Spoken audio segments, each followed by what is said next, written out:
Bonjour et bienvenue sur ma chaîne YouTube Parachutiste. Aujourd'hui, nous allons parler des 4 règles de sécurité concernant l'emploi et dotation de l'armement, que ce soit dans l'armée, dans un stand de tir, ou que ce soit dans le civil, en tant que licencié fédéral de la Fédération française de tir, dans un club de tir sportif. Ces règles s'appliquent et s'appliqueront toujours pour notre propre sécurité en tant que tireur, mais aussi pour la sécurité du collègue qui est à côté. Alors, la première règle de sécurité dans l'emploi et dotation de l'armement. Toutes les armes doivent être considérées comme chargées.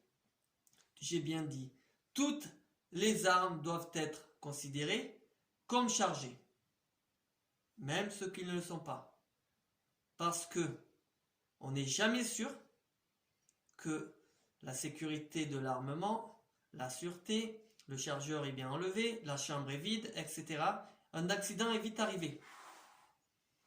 Lorsqu'on fait du tir, par exemple, et que on utilise une arme spécifique, par exemple pour faire quand on passe en tant que militaire, c'est CATI, c'est-à-dire les certificats d'aptitude au tir, et que derrière, il y a un collègue qui vient, nous, les règles de sécurité, on va lui enlever le chargeur, faire 2 mouvements de culasse pour enlever, extraire les cartouches qui pourraient être restées dans la chambre, ou plus particulièrement en chambre, comme on dit.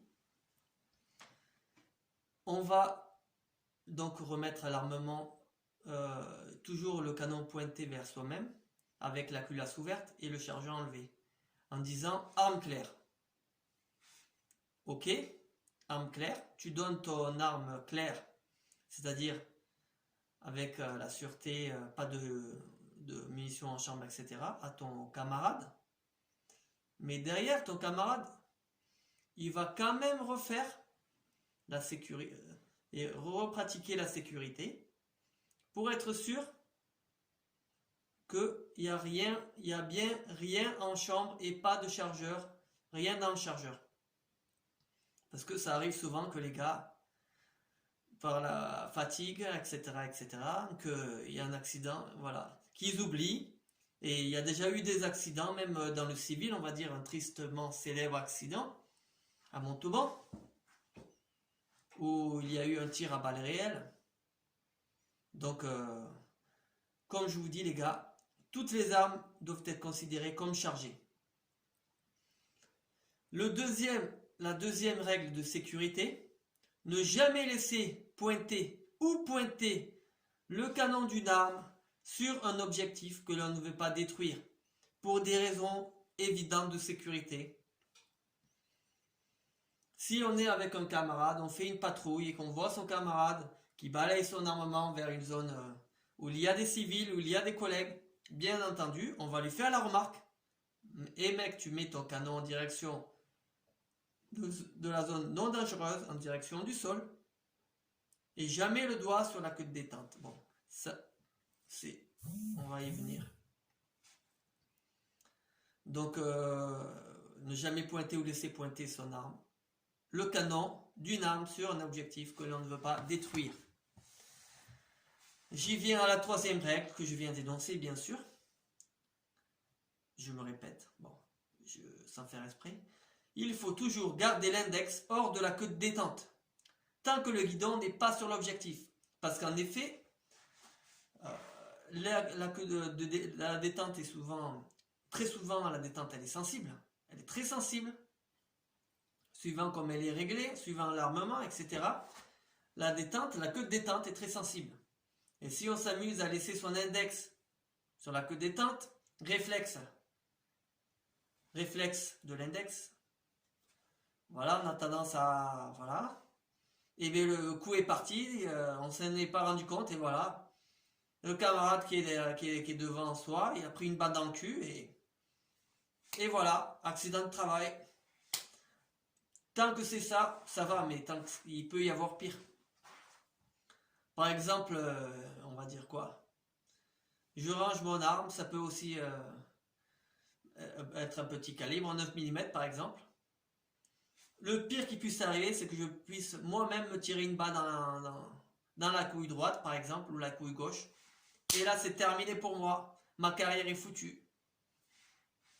Voilà. Donc, bon, pour pas aller plus loin, on va dire il faut toujours garder l'index hors de la côte détente, tant que le guidon n'est pas sur le but.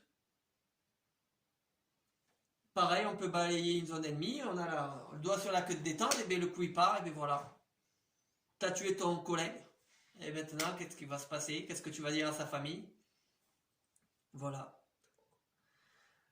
La quatrième règle de sécurité, il faut être toujours sûr de son but, toujours être sûr de son objectif. Lorsqu'on est sur le terrain, par exemple, on a reçu un ordre de tirer. Avant de tirer, le responsable du tir, ça reste le tireur, qui est maître de son arme, qui est maître de son destin, on va dire. C'est lui qui a le doigt sur la queue de détente.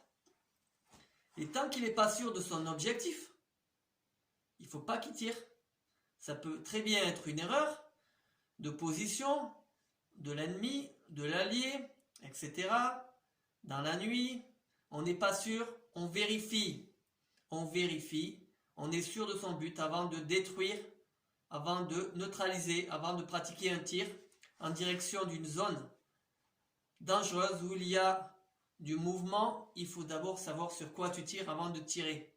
Et ça, c'est la base. Donc je suis ravi d'avoir fait cette petite vidéo.